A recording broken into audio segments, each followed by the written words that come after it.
In today's module, we're going to be talking about certificate revocation, right? Exactly what is certificate revocation? And in specific, we're going to be talking about certificate revocation lists and online certificate status protocols, OCSP, right? So, what is certificate revocation, right? So, when we talk to, for example, a Google server, right, where you're actually using a certificate to verify that we're actually talking to a Google server, it's actually providing that authentication, right? And just as important that the certificate is verifying that we're talking to the right server, we want to make sure that the certificate that's been issued to Google hasn't been revoked, right? So really certificate revocation is all about, checking if the certificate is valid, checking if the cert has not been revoked. And why is that important to us, right? So it's important to us because certificates can be compromised, right? So we want to make sure that from a security perspective. So let's look at our two scenarios here, right? Certificate revocation list to start off with, right? So what this basically is actually a certificate. So it's basically a list, right, of all the certificates that's actually been revoked, right? So that's what a CRL is, right? And the CRL is actually maintained by the certificate authority. So let's draw that in there as well. If you think about it, it is can be considered as a single entity, and it kind of makes sense because the certificate authority is the one that's issuing the certificates, managing the certificates, keeping track of it. So naturally, it's the one that's actually maintaining the CRL, right? And if you think about it, if a certificate authority has a lot of certificates, right, this list here can get very large, and that's something important to remember here, right? And basically what is actually happening is if we look at the certificate, right, so if we draw our certificate here, the certificate has an extension here, right? So let's put an extension here in the certificate, and the extension is a CDP, and what the CDP is no more than the URI, or where we can actually download the CRL from. So basically, if we have the client on this side here, right? So it's basically the client can access the URL or where the CRL exists and actually pulls that down to the client side so it can verify, it can check it, right? Now, as you can imagine, the CRL can be extremely long. There's multiple CAs, right? So, it becomes an issue that this kind of solution doesn't scale, right? And it's really not elegant, right? So really in that place, right, what we're really doing here is we're kind of like moving over to, the need for something better here, right? But I just want to highlight here, just to kind of like at a high level, that the actual certificate here or the CRLs that we actually have here, like the CRL over here, right, it follows the X509 V3 CRL distribution kind of like standard there. It has the right fields. You'd expect like a full name, the HTTPS in there. So you see that kind of like fields and contents in that CRL. Okay, so let's now move over to the OCSP, right? So the OCSP stands for Online Certificate Status Protocol, right? And really, this is a much more elegant solution. And what we're really doing in this instance here is we're doing things in real time. So let's look at our scenario here. So we actually have the OSCP server here. So this is our OSCP server here.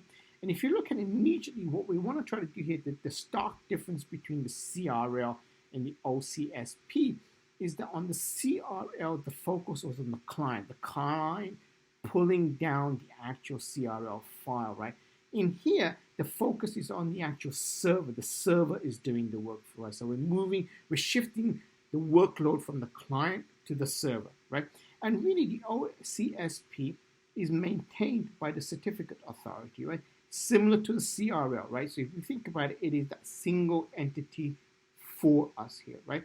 So naturally, the certificate authority will maintain the OCSP server because it has all this knowledge about the certificates and everything, etc. Right? Now, what actually happens in this scenario is we have our client over here, and the client makes a request to the web server. So that's our web server here. So let's put that in there.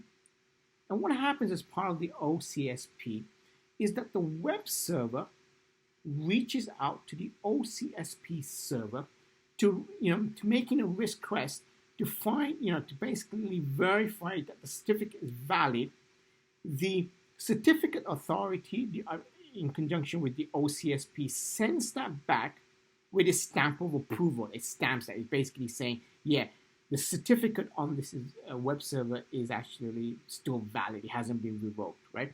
And that's important because when the web server sends that back to the client, it's not that the web server itself is saying, yeah, my certificate is still good, right? On the back end, it reached out to the certificate authority. It reached out to the OCSP server. It stamped it to say, yes, it's valid. And then that basically the client trusts the certificate authority and say, yeah, that is a valid process, right? Now, if you imagine this whole round trip of this kind of like, if you look at this whole round trip, that actually happens every time for each TLS session, right? And as you can imagine, you're going to have to wait for the answer from the server to come back, and the web server is going to send that over to you. And that can introduce a latency. So a drawback with the OCSP is that it can add latency, right? And the other aspects is that, when the web server reaches out to the OSCP server here on the back end, right? Let's say the OCSP server fails for some reason, or the certificate authority didn't implement a high availability or fault-tolerant infrastructure, and for some reason the web server and the OCSP server cannot talk to each other, then simply what would actually happen is, in that kind of like scenario, right, you can have a soft fail, right? So basically what happened is on the back end between the web server and the OCSP server failed, but that's okay, because then what actually happens is that, well, technically it's not okay, but from the web server perspective, it's basically saying, yeah, it's okay, but I'm going to still give you that information. I'm still going to allow that connection to do. And that's really a soft fail, and that may be a concern as well. And the final, I guess the biggest concern with OCSP is privacy. Because if you think about it, when this client is making a request to this web server, and this web server is reaching out to the OCSP server, the OCSP server can really kind of like begin to understand what is your browser history, what is your browsing history that you're reading, the equivalent of having your history in your browser. So the OCSP server is removing that privacy, right? You no longer have the privacy. The OCSP server seeing that requests coming in, it's validating those, like the stamping them, and you're making your I guess your surfing habits or accessing to web servers out in, it's no longer private. So that's something to keep in mind when you're actually using the OCSP server, right? Now, just to kind of like put into a broader picture, what actually happens in reality is a little bit different. But that's for a different module altogether.